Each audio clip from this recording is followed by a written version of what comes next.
Bismillahirrahmanirrahim. Assalamualaikum warahmatullahi wabarakatuh. Untuk mitra Syamasiar dan sedapat,nya kita kembali lagi mitra di pengajian Ba'da Maghrib bersama Gus Edward Abu Bakar.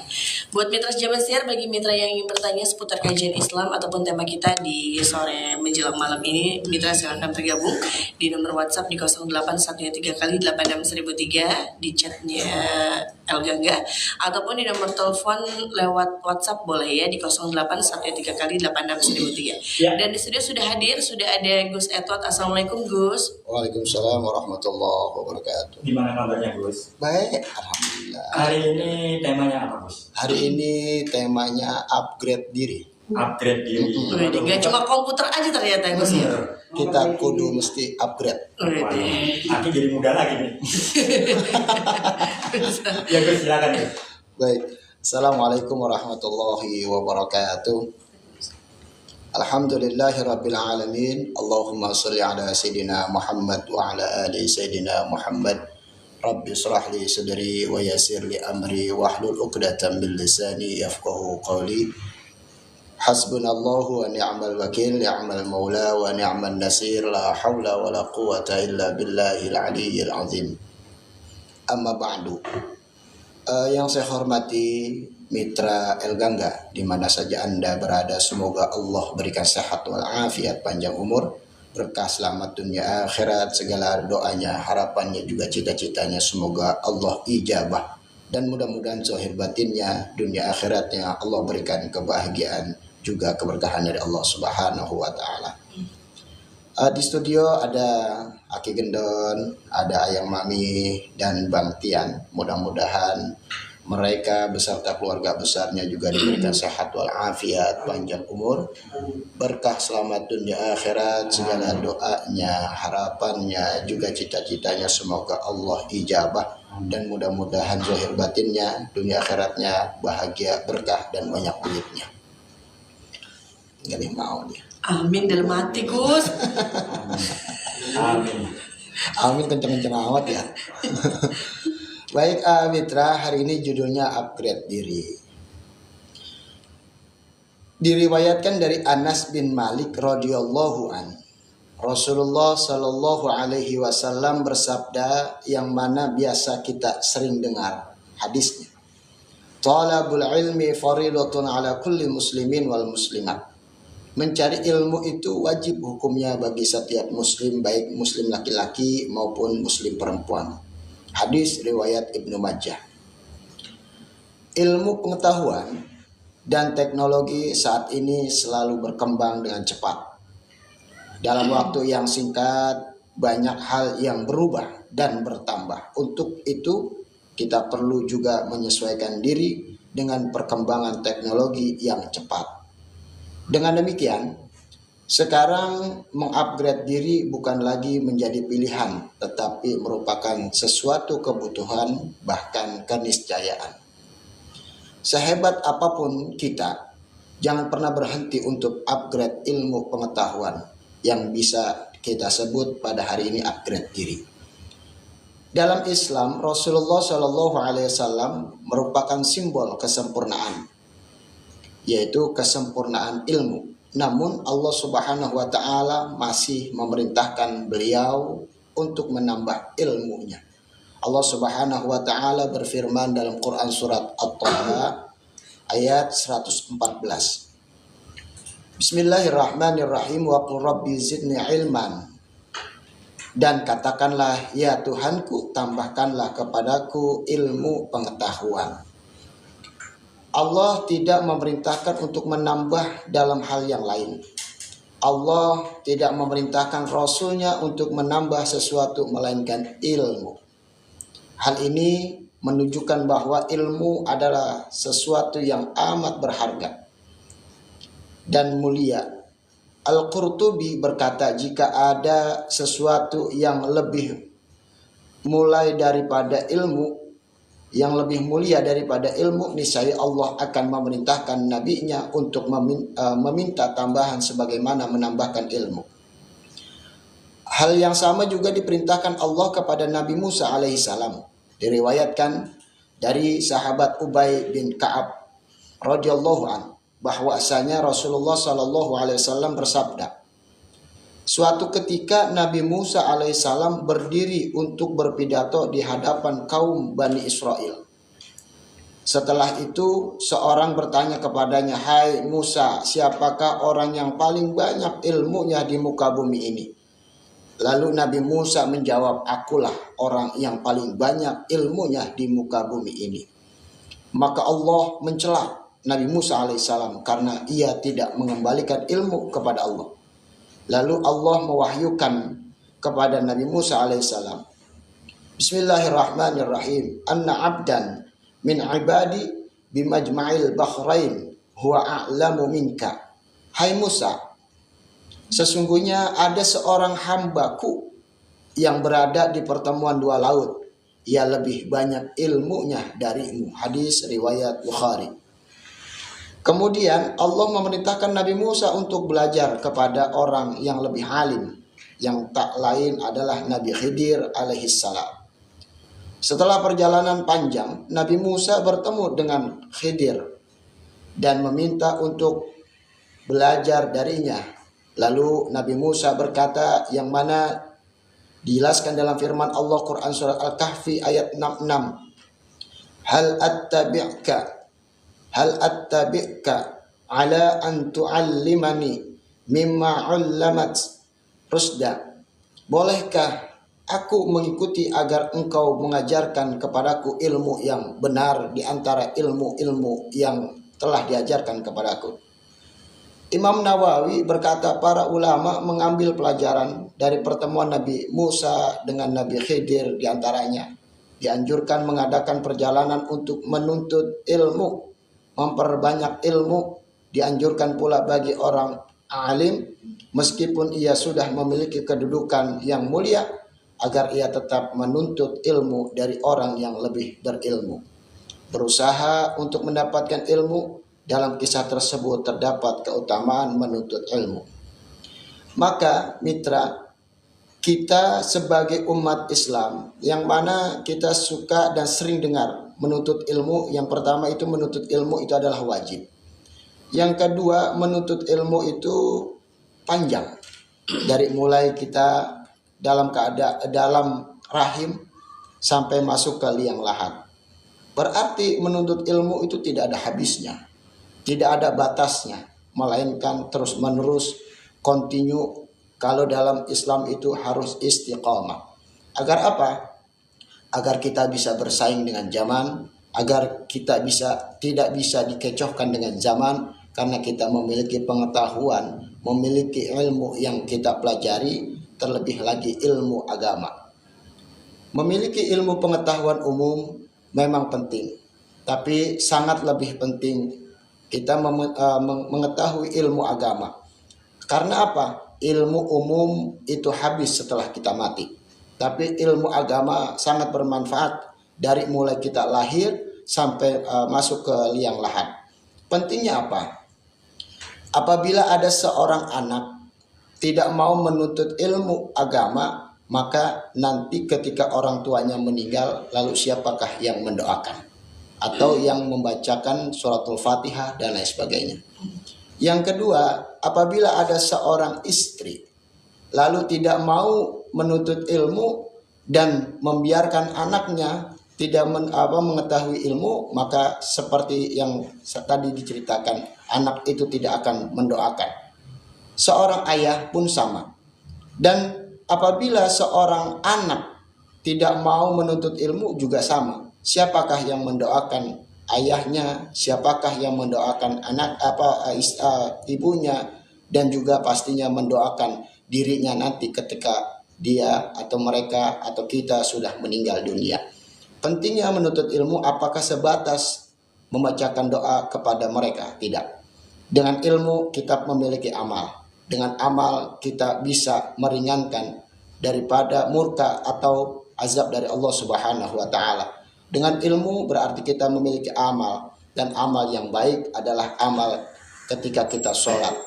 Sebagaimana Islam mengatakan, inna awwalu ma yuhasabu bihil abdu yaumal qiyamah as-sholat. Sesungguhnya amal yang pertama ditanyakan nanti di yaumil qiyamah adalah sholat. Sebelum kita masuk ke kiamat, kita tarik sedikit, yaitu di alam kubur. Ketika di alam kubur banyak pertanyaan-pertanyaan tuh, man rabbuka, man nabiyuka, man imamuka, man ikhwanuka. Siapakah Tuhanmu, siapakah nabimu, siapakah imammu, siapakah saudaramu, dan lain sebagainya. Apakah kita mudah untuk menjawab itu? Maka itu tidak akan mudah kecuali kita memiliki ilmu dan mengistiqomahkan ilmu itu. Caranya bagaimana? Yang pertama kita cari ilmu tersebut, yang kedua kita istiqomahkan. Salah satunya apa? Ketika kita sholat, ditanya dalam kubur man rabbuka, karena kita sudah biasa Allahu Akbar, Allahu Rabbi dalam sholat kita baca, bahkan ada kalimat la ilaha illallah. Insya Allah nanti di alam kubur kita bisa menjawab.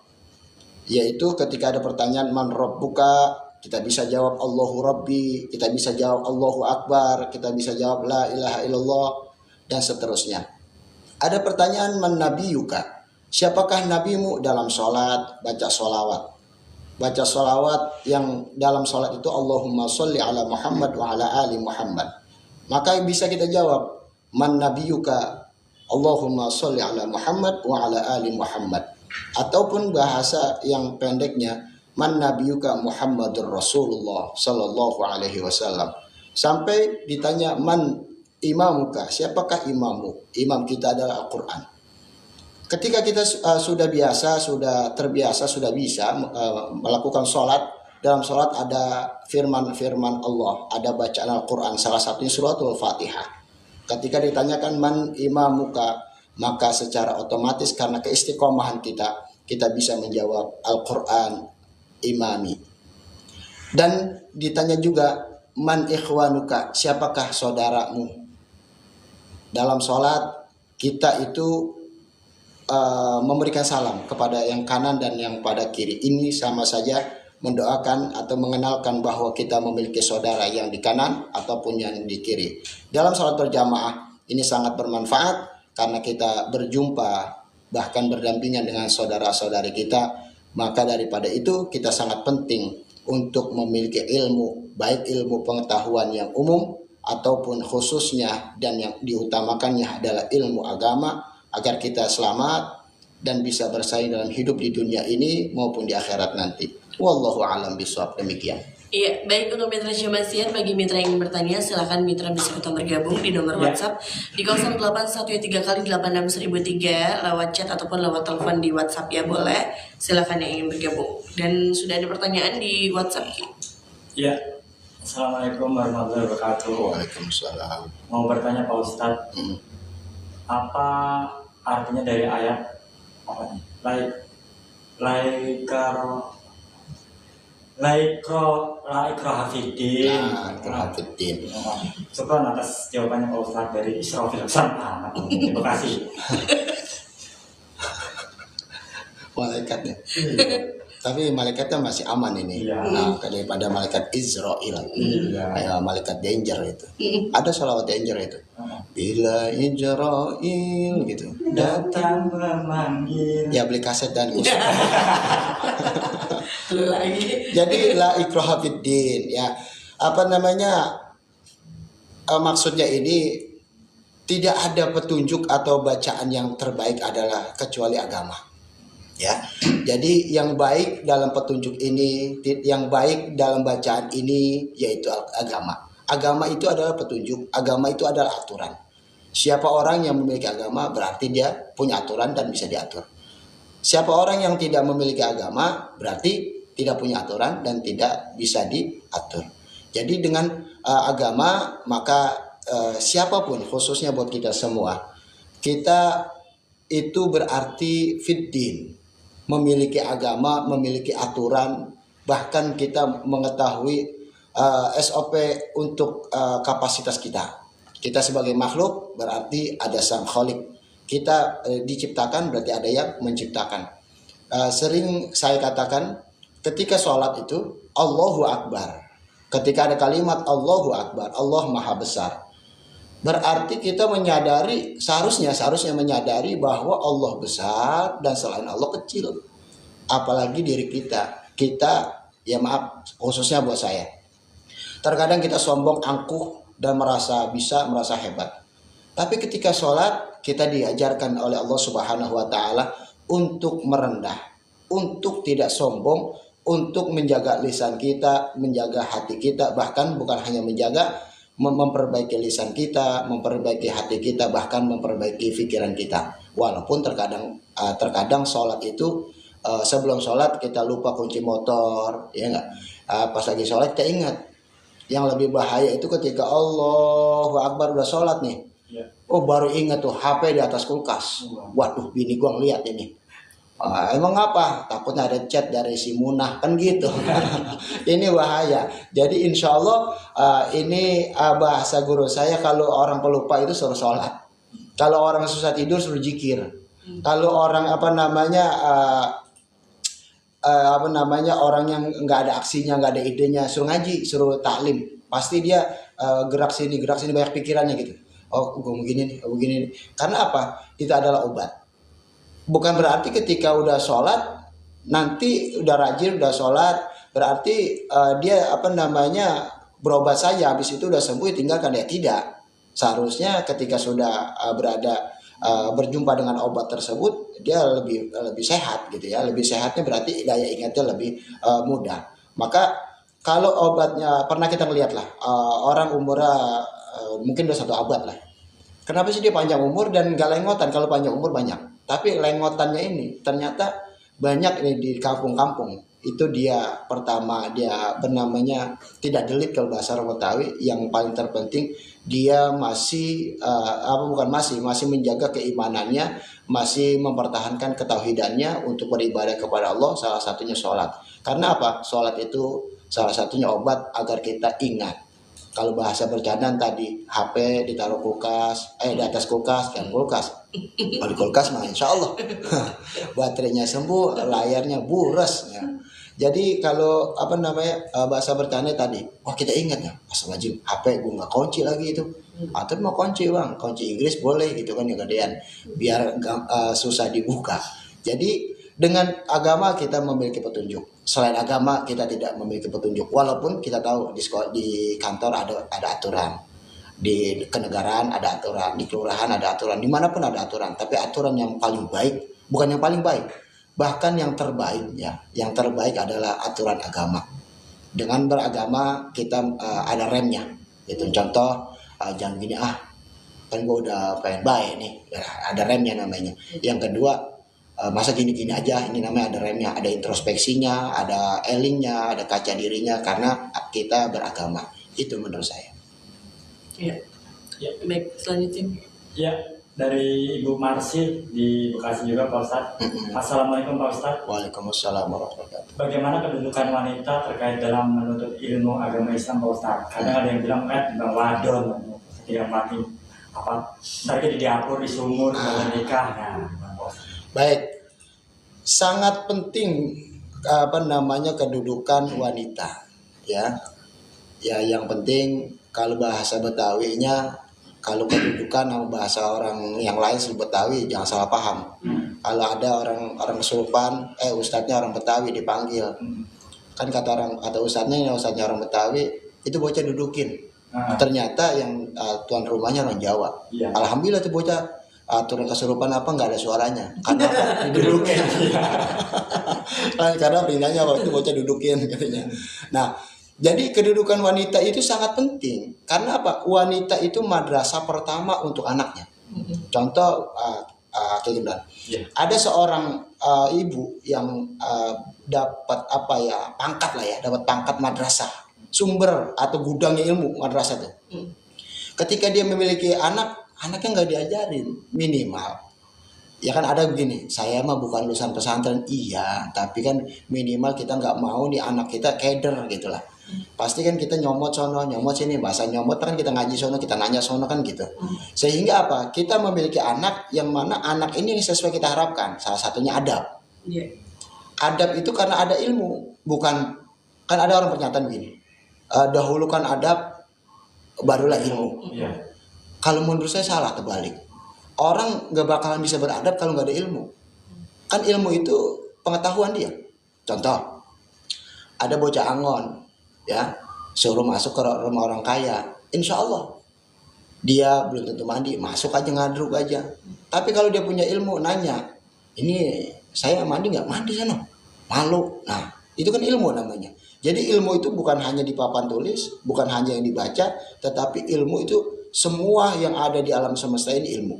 Baik, misalkan dari abang yang ngomong ini ilmu. Nah, kedudukan wanita adalah madrasah pertama untuk anaknya. Jadi sangat penting untuk wanita memiliki ilmu karena tugasnya memberikan ilmu. Bahkan kalau kita sadari dalam keseharian kita ini, yang paling banyak bercengkrama atau berdampingan dengan anak ya seorang ibu. Ayah kerja katakan. Selain kerja mungkin mancing gitu ya. Ataupun bahasanya ada acara dan lain sebagainya. Ini yang mana pada nyatanya seorang ayah itu lebih banyak di luar. Ya menghabiskan waktunya di luar. Nah tugasnya memperbaiki, mendidik generasi selanjutnya adalah ibu. Nah kalau seorang ibu tidak memiliki anak, insya Allah anaknya keder. Yang kedua, seorang istri apabila tidak memiliki ilmu, ya khususnya ilmu agama, maka dia susah dibilangin lakinya. Misalkan begini, contoh, Neng, kalau gua pulang, lu seduhin kopi kek, seduhin teh kek. Nah ini jangan salah paham lagi. Takutnya istrinya orang Jawa atau orang Sunda gitu, lakinya diseduh pisang kayak kopi kan gitu. Jangan salah paham. Makanya bahasa orang Betawi itu harus dicerna, jangan ditelan mentah-mentah, bahaya. Nah ini kan kalau yang orang yang memiliki ilmu apa? Didengerin, jangan dielak. Kalau yang orang memiliki ilmu bahasanya dari kecil suka dinasihatin orang tuanya, apalagi ketika sebelum nikah, Neng, ntar kalau laki lo ngomong dengerin, jangan dilawan, jangan dielak, lihat perintahnya, kalau baik jalanin, kalau buruk ya jangan, kan gitu ya, perintah simpel kan begitu. Ketika dia ingat ada perintah babanya, nyaknya gitu ya, dia bilang, oh, iya bang, ntar saya seduin, dia maafin karang. Nah jadikan ini perbaikan dirinya, namanya upgrade dirinya. Nah selanjutnya dia akan menyeduhin tuh bang, misalkan nih taruh dah kopi yang nggak ada, boro-boro kopi gula lagi gak ada gitu ya, bang ini air putih ya bang, maafin kopi yang nggak ada, kalau belum beli makan berarti ada gitu, nggak ada bang. Nah sebagai suami pun pentingnya menuntut ilmu, jangan lu kopi dong bilang nggak ada, kemarin nggak ada. Nah kalau istri dijawab dengan istri, maka panjang, cukup, iya bang maaf, udah. Jangan bilang gini, lalu ngasih duit kagak, minta kopi karang gitu kan, ngasih duit kagak, terus ngasih jajan kagak dan sebagainya. Ini panjang. Lebih baik ketika suami seperti itu, seorang istri karena dia memiliki ilmu dan adab yang luar biasa, dia bilang iya bang maafin, iya. Ntar kalau udah ada sikon yang baik yang pas, dia ini bilang bang maafin ya, tadi bukan yang nggak mau jadiin kopi, Neng nggak punya duit.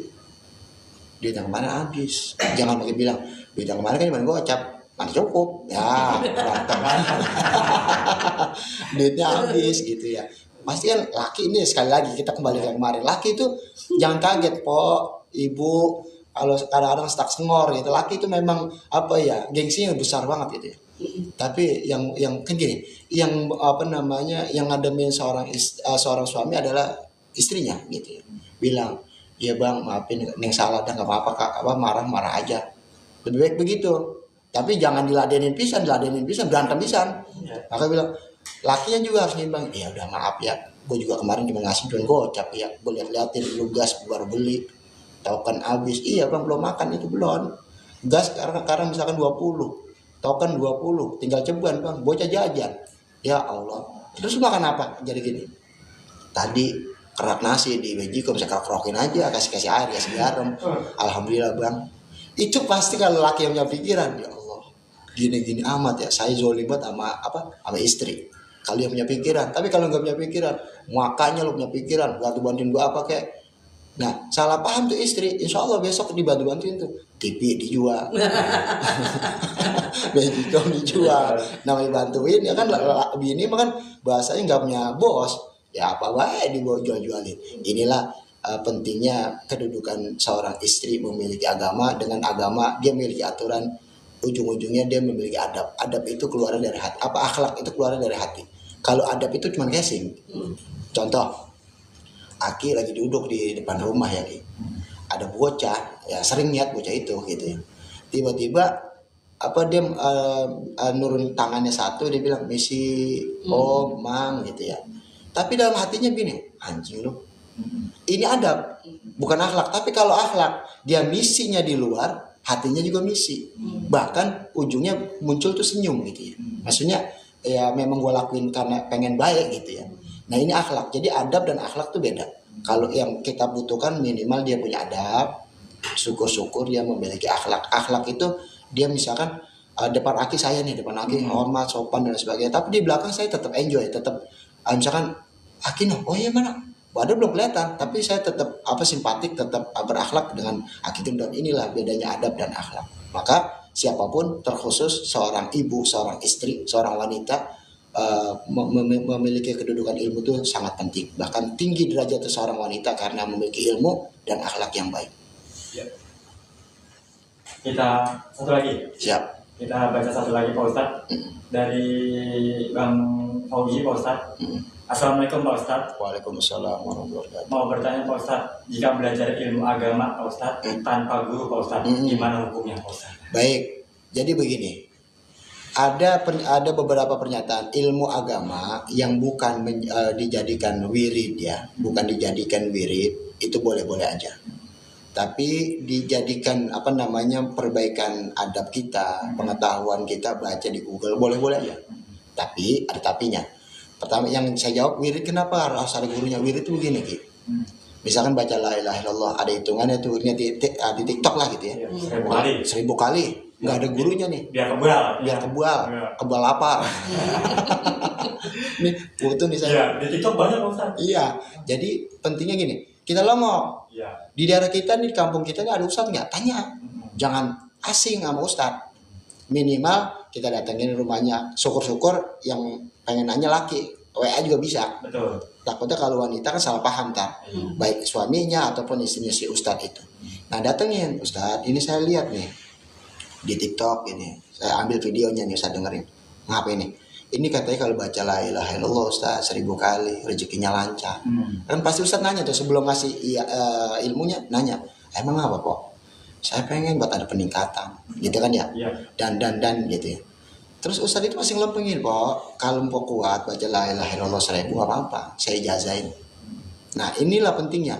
Amalan itu yang mana wiridan itu, zikiran itu harus ada gurunya. Ataupun bilang gini, Pok, kayaknya la ilaha illallah kepanjangan, Pok. 1000 saya ganti boleh nggak Pok? Apa salawat aja, salawat Jibril 100 aja sehari sekali duduk. Tapi nya gimana itu Ustaz gitu kan, sallallahu ala Muhammad. Oh gitu Ustaz, saya catat ya, boleh 100 Ustaz. Iya, tapi cuma satu kuncinya, yakin kan gitu kan kata Ustaz gitu. Ya udah, ini jadi seorang guru itu pertama nunjukin, yang kedua tidak tidak menyiksa, bahkan meringankan. Nah kalau memiliki ilmu, misalkan gini contoh, Rasulullah Shallallahu Alaihi Wasallam ketika pulang dari masjid, tiba-tiba Siti Aisyah masak sayur lah gitu, tiba-tiba keasinan. Tapi Rasulullah nggak nunjukin kali itu keasinan. Rasulullah bilang apa ketika ditanya Sayyidah Aisyah, wahai Habibi, ya Habibi, wahai kekasihku, bagaimana rasanya? Kata Rasulullah, enak, nikmat gitu kan ya. Karena Siti Aisyah ada keinginan untuk membahagiakan suaminya, Rasulullah SAW nanya lagi sampai 3 kali. Sampai 3 kali Rasulullah bilang apa? Nggak bilang, cuma bilang coba suapin, gitu kan ya. Disuapin, barulah Siti Aisyah nangis. Ya Allah, ternyata asin. Saya masukin tadi bukan gula, garam sekilo kan gitu ya. Nah, ini kan jadi ada contoh-contoh atau perilaku atau uswah dari Rasulullah itu nggak belajar ada guru, maksudnya nggak secara langsung gitu ya. Ini boleh, cuman kembali kayak amalan-amalan yang memang harus ada gurunya, Salah satunya sholat nih paling penting. Nawait usolli fardhu dzuhri 4 rakaatain mustaqbilal kiblati ada lillahi ta'ala. Saya nggak cerita di TikTok atau di media yang lainnya, dia dapat kok beda. Ini harus dirujuk atau minta pertimbangan dari orang yang lain. Contohnya lagi ada sholat tarawih 11 dan 23. Dia ngikutin 11 gak apa-apa, 23 gak apa-apa. Yang penting harus ada gurunya dan kita nanya sama guru, dan guru itu mau ngajarin kita. Udah simpelnya itu. Makanya PR buat para ustadz, para kiai ini, Kalau ada orang nanya, jawab yang baik. Jangan apa ya begini, lu murid gua bukan lu, nanya mulu. Jangan, karena kan dakwah itu mau yang istiqomah di depan kita, maupun yang lalu lalang yang bahkan yang tidak pernah kita lihat. Dia bertanya, dia butuhkan ilmu, wajib kita kasih tahu. Karena ustadz itu kayak rambu-rambu. Ada yang hargain, gak ada yang hargain, kehujanan, kepanasan, tetap aja berdiri dia, tetap ngunjukin, itu maksud saya. Jangan pakai lu ngaji kagak ke gua, nanya mulu lu. Ada masjid kalau ada acara mulut lu kabur, dah. Ini mah lama-lama insya Allah yang bejat semakin bejat. Ya baik, itu pertanyaan terakhir ya. Mudah-mudahan besok bisa kita bergabung kembali di pengajian Ba'da Maghrib. Dan untuk menutup silakan Gus. Baik, Mitra Gangga, penting sekali kita mengupgradekan diri. HP aja kalau nggak di-upgrade kadang-kadang nge-lag, kadang-kadang nge-hang ya. Ada apa namanya versi terbaru gitu ya. Jadi pentingnya kita upgrade diri agar apa? Ya kita pernah berdoa mungkin, ya Allah angkat derajat saya, angkatlah harkat martabat saya. Ya pentingnya derajat harkat martabat diangkat, maka kita sangat perlu untuk cari ilmu pengetahuan yang lain atau yang bertambah. Agar apa? Derajat kita naik, harkat martabat kita naik. Minimal ada, kalau pengen ada wibawa maka harus punya ilmu dan memiliki akhlak. Kalau pengen dihormatin orang, ya ilmu dan akhlak. Jadi pentingnya bagaimana menghormatin orang atau dihormatin orang dulu. Menghormatin orang dulu. Orang itu nggak hormatin, bodoh amat. Karena tugasnya kita beramal ya. Kita mengabdi kepada Allah, tugas kita beribadah kepada Allah. Orang nggak respect kepada kita, ya nggak apa-apa. Yang penting kita jangan balas tidak respect itu. Tetap kita balasnya dengan kebaikan. Ini adalah yang diajarkan oleh Rasulullah Shallallahu Alaihi Wasallam. Mari kita berdoa, yakin minta kepada Allah, bisa kita memperbaiki diri dan kita insya Allah diberikan kemudahan keselamatan. Yang penting kita balikin lagi, selalu ingat kepada Allah, mohon pertolongan kepada Allah dan mau memperbaiki diri kita. Mari kita berdoa kepada Allah, mudah-mudahan doa-doa kita diijabah oleh Allah Subhanahu wa taala. Astaghfirullahaladzim, astaghfirullahaladzim, astaghfirullahaladzim. Alhamdulillahirabbil alamin. Allahumma salli ala sayyidina Muhammad wa ala ali sayyidina Muhammad. Rabbana zalamna anfusana wa illam taghfir lana wa tarhamna lanakunanna minal khasirin. La ilaha illa anta subhanaka inni kuntu minadh dhalimin. La haula wa la quwwata illa billahil aliyyil azim.